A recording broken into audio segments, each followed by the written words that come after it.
ব্যক্তি থেকে পরিবার, সমাজ থেকে রাষ্ট্র, দেশ থেকে বিশ্ব সবকিছুর চালিকায় রাজনীতি। তাই রাজনীতির 10 দিক নিয়ে রাজকাহন নিবেদন করছে জিপিএচ ইস্পাত। আর আপনাদের সাথে আছে আমি নাজনীন মুন্নি। শেখ হাসিনা সরকারের আমলে দ্রব্যমূল্যের লাগামহীন বৃদ্ধিতে নাভিশ্বাস ওঠার উপক্রম হয়েছিল দেশের মানুষের।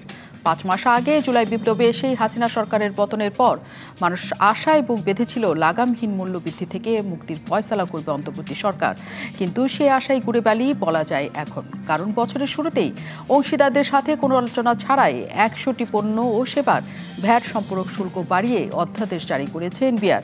একে তো উচ্চ মূল্যস্ফীতি, এর সাথে বাড়তি কর যোগ হওয়ায় নিত্যপণ্যের দাম আরও বাড়বে। ফলে সরকারের এই পদক্ষেপে ক্ষোভ প্রকাশ করেছেন সাধারণ মানুষ। সাধারণের পাশে দাঁড়িয়েছে এবার রাজনৈতিক দলগুলো। সিদ্ধান্ত নিয়েছেন দ্রুত নির্বাচন, দ্রব্যমূল্য নিয়ন্ত্রণ সহ বিভিন্ন দাবিতে যুগবদ্ধভাবে কর্মসূচিতে যাওয়ার। গতকাল বিএনপি লিয়াজো কমিটির সঙ্গে 12 দলীয় জোটের বৈঠকে এমন সিদ্ধান্ত হলেও কবে কী ধরনের কর্মসূচিতে যাবেন তারা তা চূড়ান্ত হয়নি বলে জানা গেছে।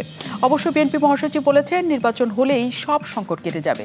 তবে এই নির্বাচন নিয়ে এক ধরনের বাদানুবাদ চলছে রাজনৈতিক মহলে।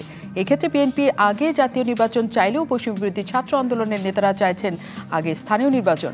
এমন প্রেক্ষাপটে আজ নির্বাচন কমিশনার জানিয়েছেন তাদের সামগ্রিক ফোকাস জাতীয় নির্বাচনের দিকে। সেই নির্বাচনে আওয়ামী লীগের অংশগ্রহণ প্রসঙ্গ আসায় ইসি তার সময়ের উপর ছেড়ে দিয়েছেন। নির্বাচন নিয়ে এমন আলোচনার মধ্যে আবার নতুন করে সামনে এসেছে -2 ফর্মুলা। বিএনপি নেতারা সেই সম্ভাবনা উড়িয়ে দিলেও অবিশ্বাসের কালো ছায়া রয়ে গেছে রাজনৈতিক মহলে। কোন দিকে যাচ্ছে আসলে দেশের রাজনীতি? জনগণের জীবন ধারণ সহজ হবে তো, নাকি ক্ষমতার পালা বদলে অবহেলিত থাকবে কেবল জনগণই? এসব নিয়ে আলোচনায় আজ রাজকাহন স্টুডিওতে আছেন বিএনপি কেন্দ্রীয় নির্বাহী কমিটির সদস্য এবং সাবেক শিক্ষা প্রতিমন্ত্রী ডক্টর আনম ইহসানুল হক মিলন, আছেন বাংলাদেশ জাসদের সাধারণ সম্পাদক নাজমুল হক প্রধান, এবং আছেন আমাদের সাথে বাংলাদেশ এলডিপি চেয়ারম্যান এবং 12 দলীয় জোটের মুখপাত্র সাদাত হোসেন সেলিম। এবং দর্শক, আশা করি আপনারা আমাদের সাথে যুক্ত হয়েছেন। অনেক ধন্যবাদ আমাদের সাথে যুক্ত থাকার জন্য। স্বাগত জানাই অতিথিদের প্রতি কৃতজ্ঞতা আমাদের সাথে যুক্ত থাকার জন্য। একটু শুরু করতে চাই দ্রব্যমূল্য বিষয়টি নিয়ে এবং এই ভ্যাট এবং সম্পূরক শুল্ক দেওয়াতে জনমনে যে প্রতিক্রিয়া হয়েছে তার আলাপটা আমরা একটু প্রথমে পাঠতে চাই নির্বাচনের আগে। নাজমুল হক প্রধান আমাদের সাথে আছেন, সাধারণ সম্পাদক বাংলাদেশ জাসদ। অনেক ধন্যবাদ, আপনি আমাদের সাথে যুক্ত আছেন। এই পরিস্থিতিতে আসলে জনগণ এমনিতেই নানা ধরনের সংকটের মধ্যে ছিল। এই হঠাৎ করে অর্থ বছরের মাঝামাঝি সময়ে বাজেট এলেই জিনিসপত্রের দাম বাড়ে, মানুষজন অভ্যস্ত হয়ে গিয়েছিল। কিন্তু এই মাঝামাঝি সময়ে এই দাম বৃদ্ধি জনমনে আসলে কি মেনে নেওয়ার মতো ক্ষোভ তৈরি হয়েছে, নাকি ক্ষোভটা আসলে বড়? ধন্যবাদ আপনাকে, ধন্যবাদ সহ-আলোচক সেলিম ভাই এবং মিলন ভাইকে। বিষয়টা হচ্ছে যে আজকেই ফেসবুক তো এখন সামাজিক যোগাযোগের একটা বড় মাধ্যম। অনেক বিষয়ে একটি স্পন্টেনিয়াস রিয়াকশন, জনগণের প্রতিক্রিয়া পাওয়া যায় আর কি।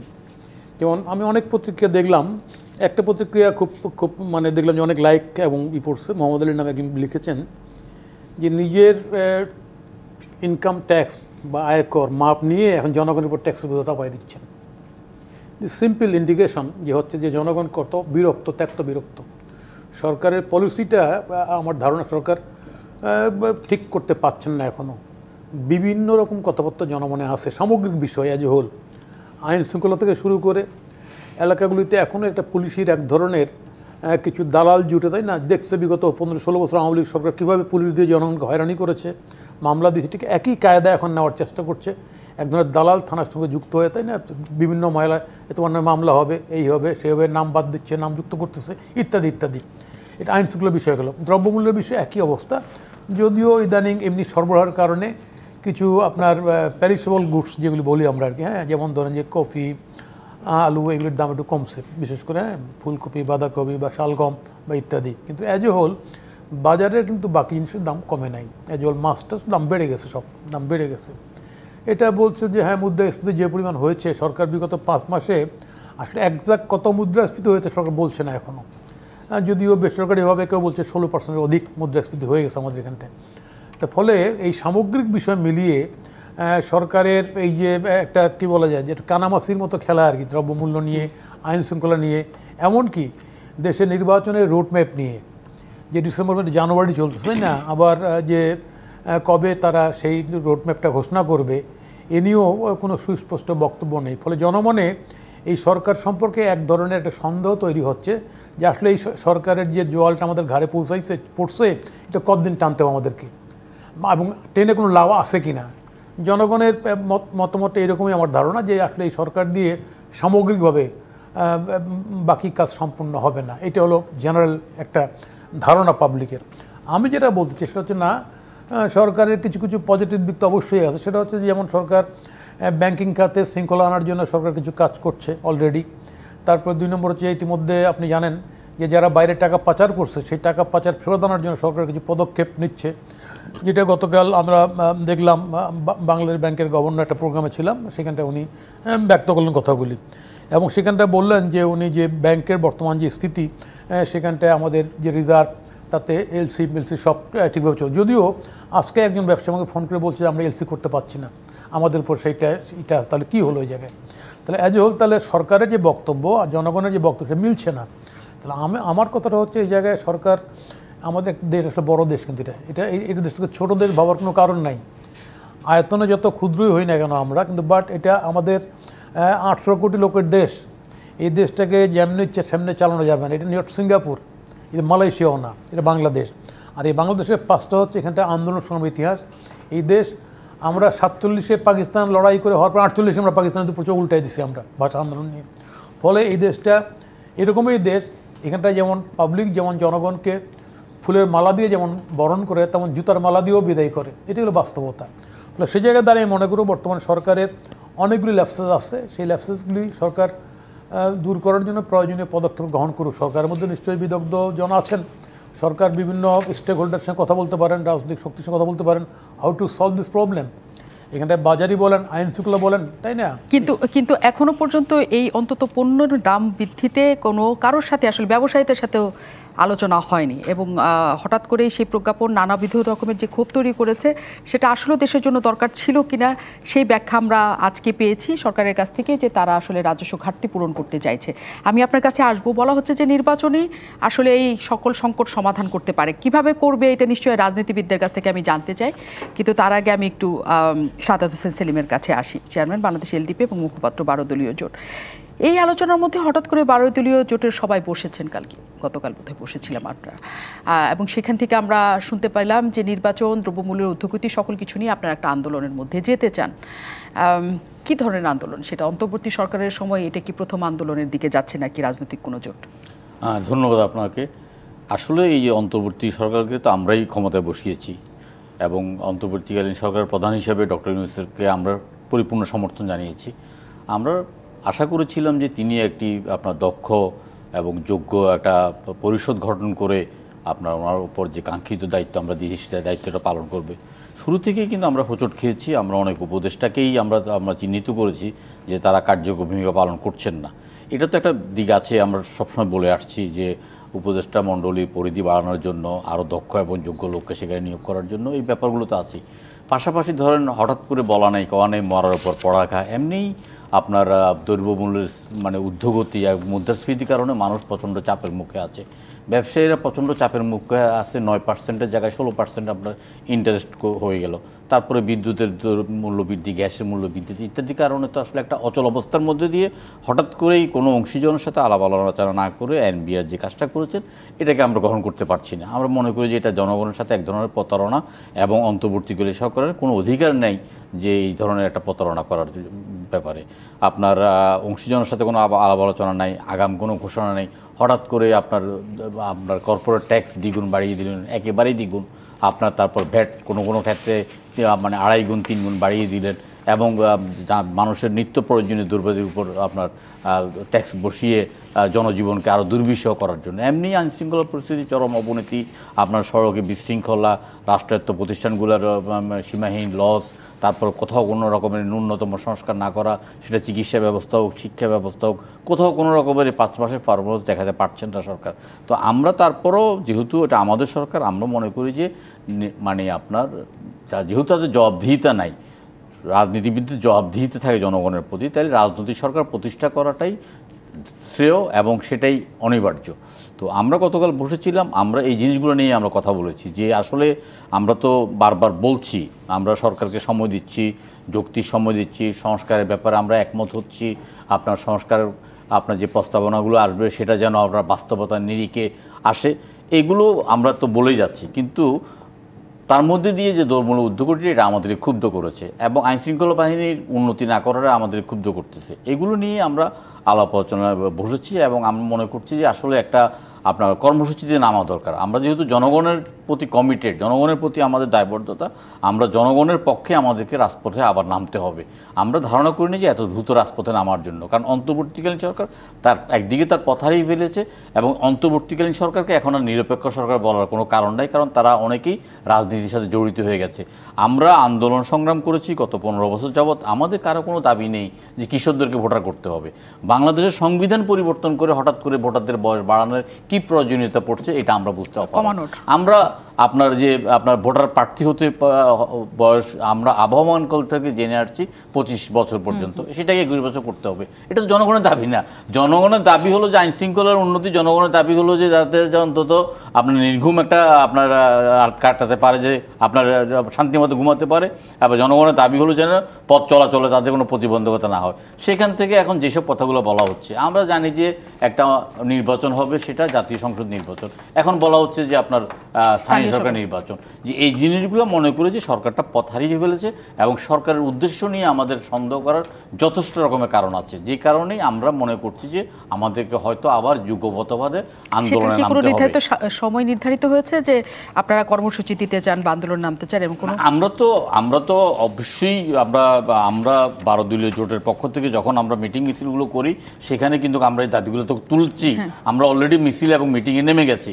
আমরা চাই যে আমরা যারা আজকে 15 বছর যাবত এই স্বৈরশাসককে আপনার এখানে অপসারণ করার জন্য আমাদের সাথে আন্দোলনে রত ছিল, বা বিএনপির সাথে যুগপৎ আন্দোলনে ছিল, অথবা এই সরকারের বর্তমান সরকারের আপনার এই অবস্থানটাকে তারা সেভাবে ভালোভাবে নিতে পারছে না, তাদের সেই সমস্ত অংশীজন এবং রাজনৈতিক দলগুলোর সাথে আলোচনা করে কর্মসূচি নেওয়ার জন্য আমরা বলেছি সেই কর্মসূচি হবে শান্তিপূর্ণ এবং গণতান্ত্রিক। কিন্তু আপনারা কর্মসূচিতে যেতে চান, আমরা কর্মসূচি এবং অতি দ্রুত আমরা ডক্টর আনম ওহসানুল হক মিলন আছেন আমাদের সাথে। অনেক ধন্যবাদ, আপনি আমাদের সাথে যুক্ত আছেন।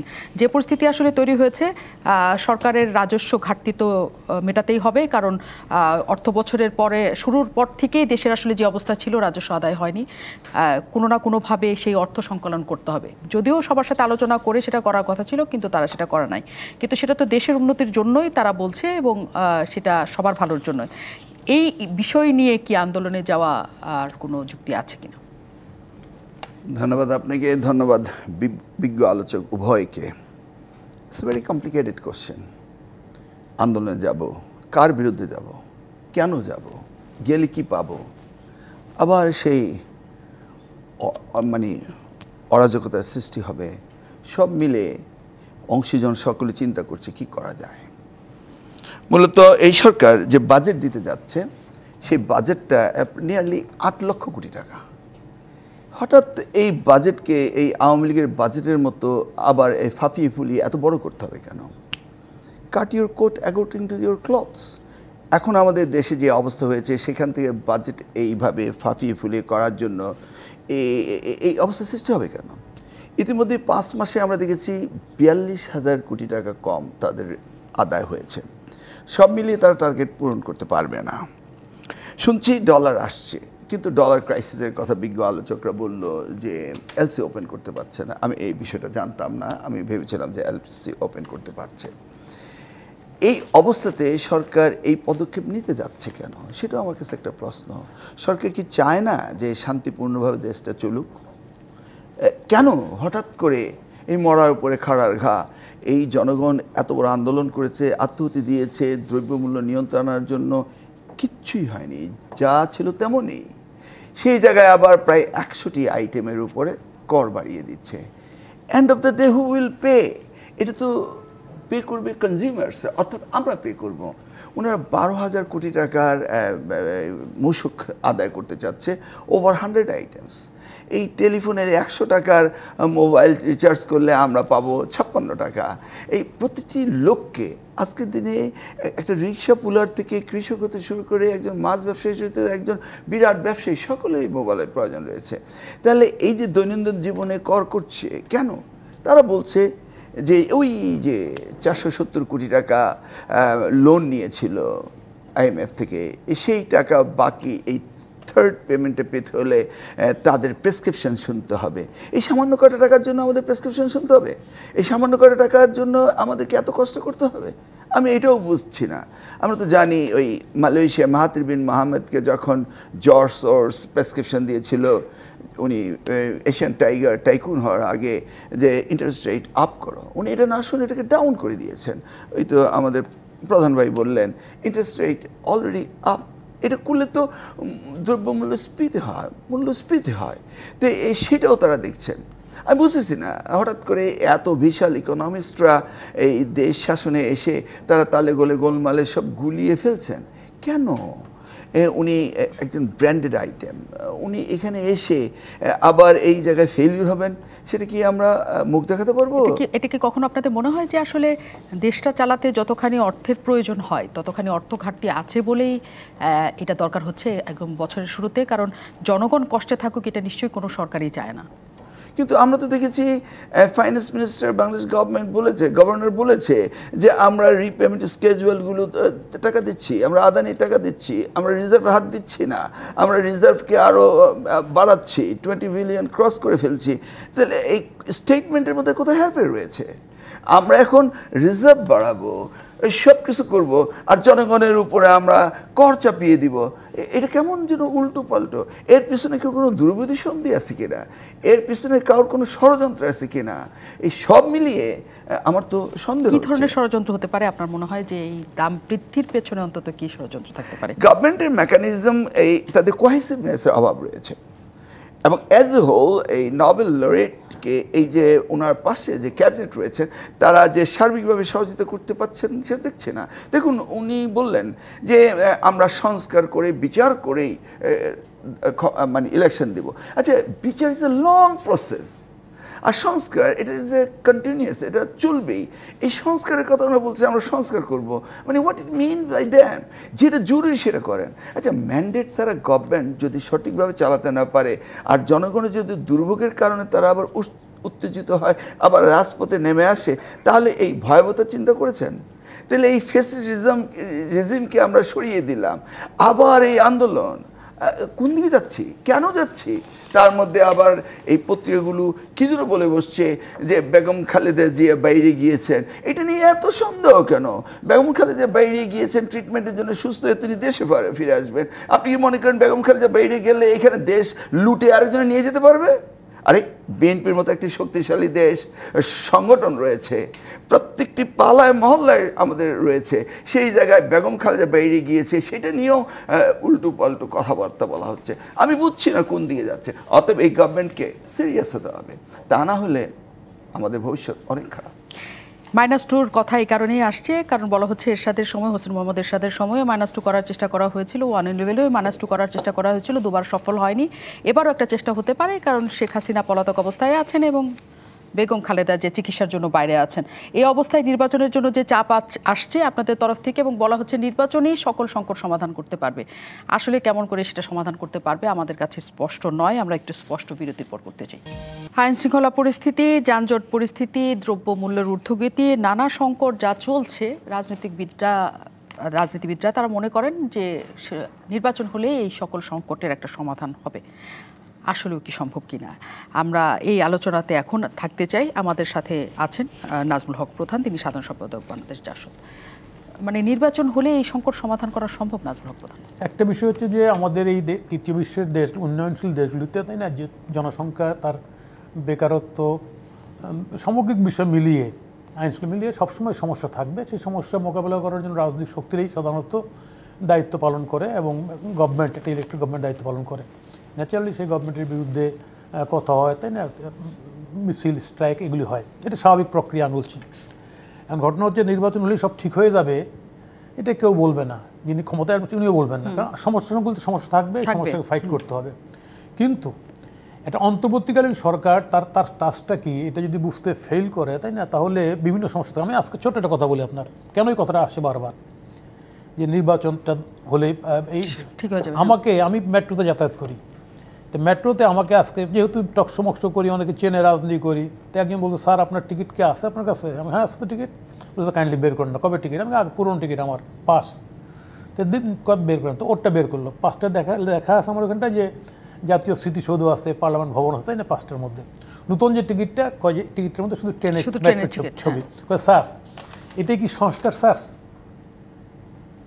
আমি সব পাবলিক তাকাচ্ছে আমার দিকে, আমার উত্তর চাচ্ছে। আমি বললাম যে হ্যাঁ, এটা তো সংস্কার তো না। বলে এরা তো এই সংস্কারই করতেছে এরকম। মানে আমি বলতে চাচ্ছি কথাটা, একটা সাধারণ লোকের মনেই প্রশ্নটা তৈরি হয়েছে। দেখেন, আওয়ামী লীগের দুষ্কর্মকে ফাইট করতে গিয়ে নিশ্চয়ই মুক্তিযুদ্ধের বিরুদ্ধে দাঁড়াবো না, তাই না? কিন্তু সরকারের পলিসিটাই কেমন যেন কোনো কারণে সরকার আওয়ামী লীগের দুষ্কর্ম, শেখ হাসিনার চুরিকে ফাইট করার জন্য হয়তো মুক্তিযুদ্ধটাকে অপোনেন্ট হিসেবে দাঁড় হয়ে যাচ্ছে। এটা পাবলিকের ধারণাটা এই জায়গায়। ফলে এখানে ন্যাচারালি পাবলিক এটাও মনে করে যে আসলে কি গভর্নমেন্ট ভোট করতে চায়, ভোট কি দিবে সে, আসলে সে কি দেশ পরিচালনা করতে পারবে? এই কোশ্চেনগুলি, জনমনের সন্দেহগুলি তৈরি হচ্ছে দিন দিন। কোনো রাজনৈতিক শক্তি এখন পর্যন্ত স্ট্রিট রাস্তায় নামে নাই সরকারের বিরুদ্ধে স্লোগান তুলে। কারণ এই সরকারটা সবার আকাঙ্ক্ষিত সরকার, যেটা ইতিমধ্যে এনারা বলেছেন, সমালোচকরা বলেছেন, আমাদের সবার আকাঙ্ক্ষিত। আমরা চাইছি অন্তর্বর্তীকালীন সরকার তার মেয়াদান্তে তার সামগ্রিক কাজকর্ম ঠিক করে একটা ডিরেকশন সেট করে একটা ইলেকশনের দিকে যান। নিশ্চয়ই 600 জন লোকের বিচার, এখানে তো 600 বছর লাগতে পারে, তাই না? তাহলে ন্যাচারালি একটা ট্রেন্ড সেট হয়ে গেলে সেই বিচারের প্রক্রিয়া সামগ্রিক চলবে। সেইটা করার জন্য এই সরকারের কতটুকু সময় দরকার, কি আগে নেবে, এটা ভাবা উচিত। আমি একটা উদাহরণ দেই। সরকারের এখানটা অভিজ্ঞতার অভাব আছে। যেমন আমরা পাস্ট 90-তে একটা সরকার পতন হয়েছিল, যদিও এই সরকারের যারা কর্তা ব্যক্তি এখানে মনেই করতে চায় না যে 90-তে কী হয়েছিল এখানটায়। সেই সময়ও কিন্তু সে অন্তর্বর্তীকালীন সরকার একটা টাস্কফোর্স তৈরি করেছিলেন, এবং there was beautiful suggestion on behalf of the task force, the government, তাই না? নিয়মিত সরকার সেগুলি মানেন না। তাহলে একটা সংস্কারের সামগ্রিক পলিসি বাস্তবায়ন করার দরকার হচ্ছে, দায়িত্ব হচ্ছে পার্লামেন্টের। তাহলে আমাকে প্রতিটা মুহূর্তে মনে করতে হবে আমি যে কাজটা করব এটা অ্যাকসেপ্ট হবে কি, অনুমোদন হবে কি হবে না, একটা পার্লামেন্ট ঠিক করবে। আমি তো আমার গায়ের ধরে তো আমি আজকে অন্তর্বর্তীকালীন সরকার যদি মনে করি যে আমার কাজটা জাস্টিফাইড হয়ে যাবে, তাই না? এটা মনে করার কারণ নেই। তাহলে এখানে তাহলে একটা পার্লামেন্টের নির্বাচনের সুন্দর পরিবেশ তৈরি করার দায়িত্বটা যে সরকারের, এবং সেই সরকারের মধ্যে আমরা দেখতে পাচ্ছি, আমরা জানি সাধারণত যেমন ঘোষণাপত্র, একটা আন্দোলনের ঘোষণা বা একটা মুক্তিযুদ্ধের ঘোষণা, এটা আগেই হয়ে যায়। এখন ঘোষণার জন্য দেখলাম মাঝখানটাতে নিয়ে আরও একটা ঘোষণা কী ঘোষণা দিতে চাচ্ছে তারা? এটা নতুন দল করে তার ঘোষণা, তার ঘোষণা সরকার কেন? সরকার কোনো দেবে? যারা দল করতে চান তারা ঘোষণা দিন, তারা ঘোষণা দিয়ে নেমে পড়ুন, দল করতে কোনো অসুবিধা নেই, আমরা কোপারেট করবো, নতুন দল আসুন না। বাংলাদেশের রাজনৈতিক অঙ্গনে আরও দল আসবে, এতে আমাদের ঘাবড়ানোর কিছুই নেই। কিন্তু এখানটায় সরকারের এই সামগ্রিক কর্মকাণ্ডে সরকার আসলে কোনটা প্রথম করতে চায়, কোনটা প্রায়োরিটি, এইটা এখনো পর্যন্ত স্পষ্ট না। সাদাত হোসেন সেলিম, নির্বাচন হলেই যেটা বললেন, অনেকগুলি কারণ একসাথে বললেন নাজমুল হক প্রধান, যে এই কারণে নির্বাচনটা হলে এক ধরনের স্থিরতা আসবে বা স্থিতিশীলতা আসবে। কিন্তু নির্বাচন নিয়ে এখনো পর্যন্ত হবে এই কথাটাই আমরা শুনছি। এই বছর নির্বাচন হবে না? নির্বাচন তো আমরা চাই যে এই বছরের জুনের মধ্যে নির্বাচন, আমরা বলছি জুন, কিন্তু 5 মাস আছে। 5 মাস আছে।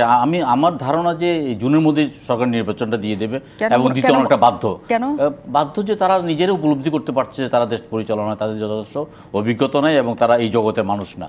এবং ধরেন 420 নাটক করা আর দেশ পরিচালনা করা কিন্তু এক না। কিন্তু এখন ওই নাট্যকারকে এনে দেশ পরিচালনা করার দায়িত্ব দেওয়াটা, এইটা আমরা রাজনীতিবিদরা খুব সহজভাবে মেনে নিচ্ছি না।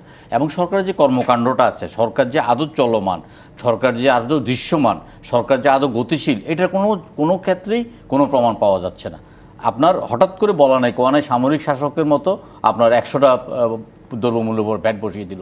দেখুন, এখানে আপনার যদি এখানে একটা রাজনৈতিক সরকার থাকতো, এই যে এখন বিয়ের মৌসুম, একটা আইন আছে, অতিথি নিয়ন্ত্রণ আইন। 100 জনের বেশি হলে আপনাকে 100 টাকা করে দিতে হবে। এখন একটা বিয়েতে 5-10 হাজার টাকা, আপনি 100 জনের উপরে একজনকে 1000 টাকা ট্যাক্স বসান, আমাদের কোনো আপত্তি থাকবে না, কোনো আপত্তি থাকবে না। আপনি আয়করের পরিমাণ বাড়ান। বাংলাদেশে টিন সার্টিফিকেটের জন্য আপনার 50 থেকে 60 লক্ষ লোক টিন সার্টিফিকেট দিচ্ছে, এবং 29টা সেবার জন্য টিন সার্টিফিকেটটা প্রয়োজন হয়। তারপরও কিন্তু এটা অপ্রতুল। আমি মনে করি যে কমপক্ষে 2 কোটি মানুষের টিন সার্টিফিকেট থাকা দরকার, 1 কোটি মানুষের ট্যাক্স দেওয়ার দরকার, যেখানে মাত্র আপনার 18 লক্ষ লোক ট্যাক্স দেয়। যে এখানে যে এক একটা বিয়েতে এখন একটা মানে বিত্ত বহির্ভবের একটা অশ্লীল প্রদর্শনী হচ্ছে। আপনার এনবিআর কি কখনো গিয়ে চেক করেছে ওনার আপনার ইয়ের মধ্যে কি আছে, ওনার ট্যাক্স খাতা কী আছে? আমি একদিন এনবিআর চেয়ারম্যানকে টেলিফোন করে বললাম যে আপনার এই যে বিজনেস ক্লাসের টিকিটের উপর আপনি দরকার হলে আপনি 5,000 টাকা বসান, কারণ বিজনেস ক্লাস এমনি তো টিকিটের দাম বেশি, তার উপর বিজনেস ক্লাস, তাহলে তো ওই লোকটার কি ইনকাম ট্যাক্স আছে কিনা, আদৌ তার সেই পরিমাণ আছে কিনা আপনি সেটা দেখেন না। আপনি সেটা না দেখিয়ে গড়ে আপনি সবার উপর দিয়ে আপনি ট্যাক্স বসা দিলেন, আপনি কথা বলার উপর দিয়ে ট্যাক্স বসিয়ে দিলেন।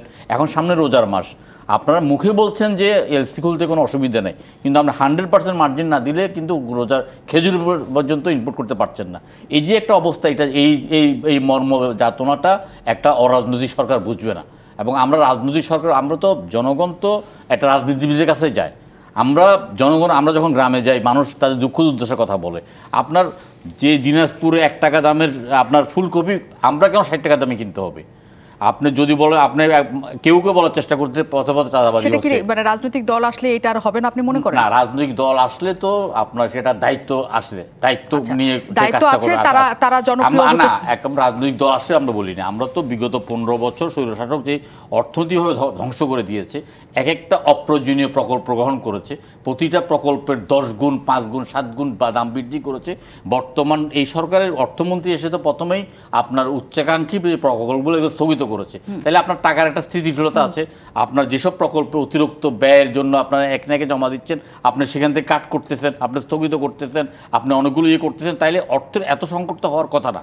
যে রাজস্ব আয়টা আপনারা ধরেছেন সেই সময় সেটা উচ্চাকাঙ্ক্ষী একটা রাজস্ব আয় ধরেছেন, একদম মানে ইম্পোর্ট একেবারে শূন্যের কোঠা নামিয়ে আনার পরে তো আপনি সেই ট্যাক্সটা কালেকশন করতে পারছেন না। তো ট্যাক্স কালেকশন করতে না পারলে তো, যদি আপনি রাজস্ব আয় করতে না পারেন, তাহলে একটা ঘাটতি হবে। কিন্তু এই ঘাটতিতে তো আপনি প্রকল্প ব্যয় কমিয়ে করছেন, আপনি অপ্রয়োজনীয় প্রকল্পগুলো স্থগিত করছেন।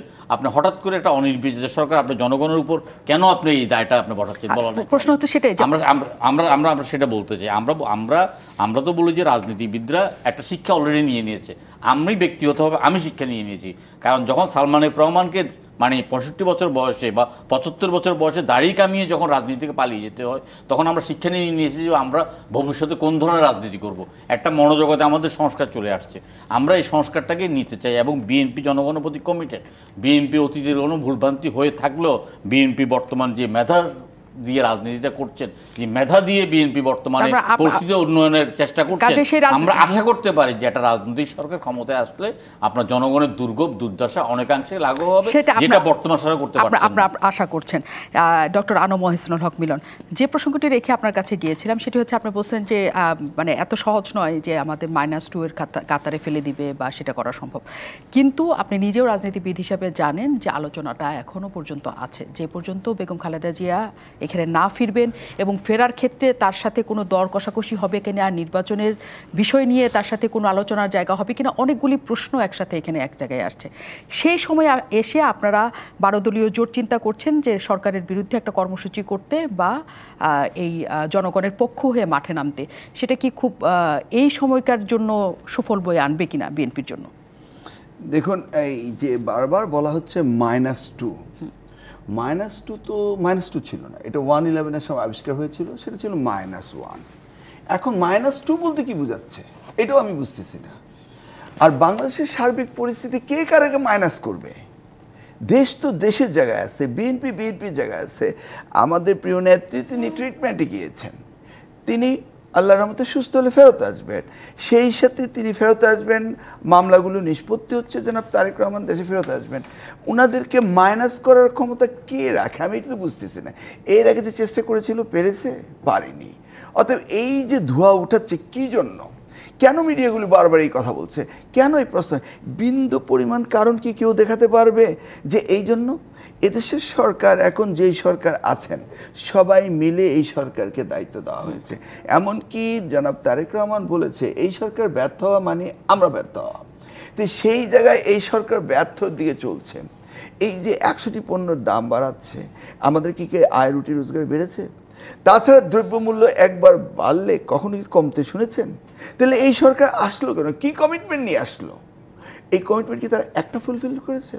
কোথাও কোনো পরিবর্তন নেই। আজকে টকশোতে আসার সময় আমি কচুয়া থেকে আসছি, আমার বাড়ির পাশে একটা বাজার আছে রহিমানগর বাজার, ওই আগেও দেখতাম আধা ঘন্টা ওখানে ট্রাফিক জ্যাম, আজকেও দেখি আধা ঘন্টা ট্রাফিক জ্যাম। কোথায়? পুলিশ প্রশাসন কিছু করছে না, ডিসি অফিস কিছু করছে না, ইউনো কিছু করছে না, আমরা বললেও শুনছে না। তো এই সরকার কি কাজ করছে? পুলিশ তো আছে, সবাই তো আছে, কোনো কাজ করছে না, কোনো পর্যবেক্ষণ নাই, কোনো সুপারভিশন নাই, কিচ্ছু নাই। তো এখন এই -2 কথা ধোপে টিকে না, এটা নিয়ে কোনো কথা বলার দরকার নেই। এখন নির্বাচন, আচ্ছা নির্বাচন ছাড়া বিকল্প কি আছে? আছে কোনো বিকল্প? এই সরকার অন্তর্বর্তীকালীন সরকার, তাদের কি কি দায়িত্ব চার্টার করা হয়েছে সেটা তারা করুক, দৈনন্দিন রুটিনগুলো করুক। তারা এখানে বিরাট এক বাজেট করছে। কার জন্য এই বাজেট, কিসের জন্য এই বাজেট? তারা দেশ চালাতে পারছে না, ইন্ডাস্ট্রিয়ালিস্টদেরকে তারা ঠিকমতো গ্যাস সাপ্লাই দিতে পারছে না, কোনো কিছু দিতে পারছে না, তাদের সংযোজন কর বাড়াচ্ছে। অপরদিকে ইন্ডাস্ট্রিজদের তাদের যাদের খেলাপি হয়েছিল, যাদের পেমেন্টের, সেগুলিকে তারা স্টুপুলেট করছে, এক্ষুনি দিতে হবে। সকল ইন্ডাস্ট্রিজকে চুরি করেছে?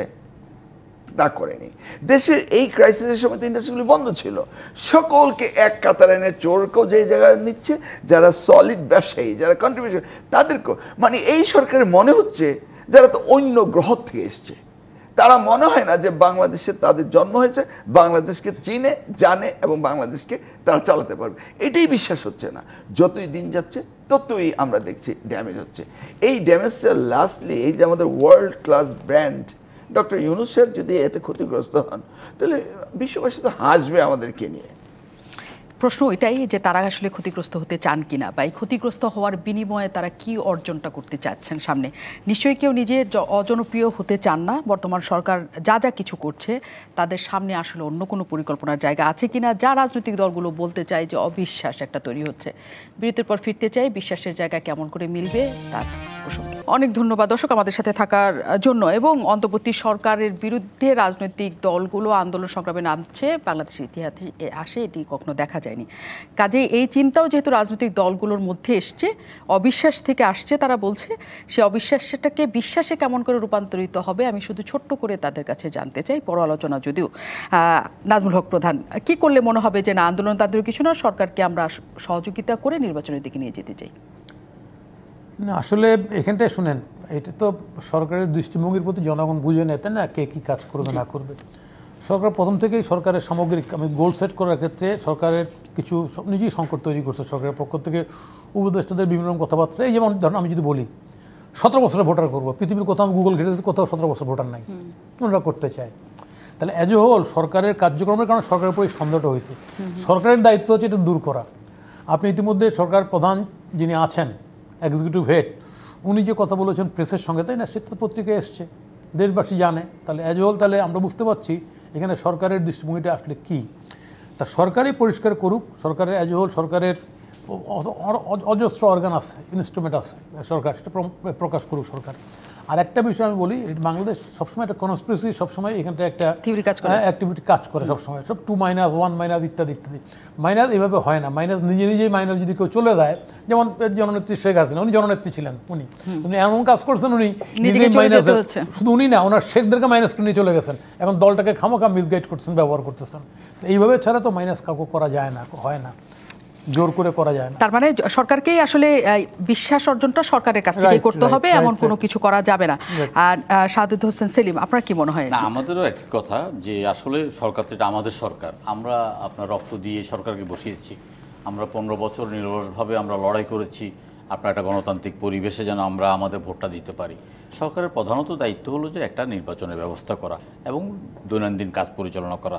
বিভিন্নজন বিভিন্ন সময় বিভিন্ন কথা বলে এবং বিভিন্ন পদক্ষেপগুলো নিয়ে যেগুলোর সাথে আমরা অভ্যস্ত না, যেগুলো গতানুগতিক, তার বাইরে গিয়ে চিন্তা করতে গেলেই তো আমাদের মধ্যে এক ধরনের অবিশ্বাস তৈরি হবে। তা নাইলে আপনার এখন -2 -1 চিন্তা আসতেছে কেন? নিঃসন্দেহে কারণ না কারণ মনের মধ্যে এরকম কোনো কাজ করছে বা কোনো ধরনের সংখ্যা প্রকাশ করছে। কিন্তু সরকার তো অ্যাবসলিউটলি জনগণের সরকার, একটা নিরপেক্ষ নির্বাচন দিয়ে তারা স্বক্ষেত্রে আবার সম্মানের সাথে ফেরত যাবে, এইটাই তো আমরা এবং দেশবাসী চাই। কিন্তু কিছু কিছু উপদেষ্টার বক্তব্য যে 53 বছর পর্যন্ত রাজনীতিবিদরা কোনো কিছু করতে পারেন নাই, অথবা রাজনীতিবিদদেরকে কটাক্ষ করে কথা, রাজনীতিবিদরা ক্ষমতা যাওয়ার জন্য পাগল হয়ে গেছে, এই জাতীয় কথাবার্তা বললে তার উপদেষ্টা তাদের নিরপেক্ষতা হারিয়ে ফেলেন।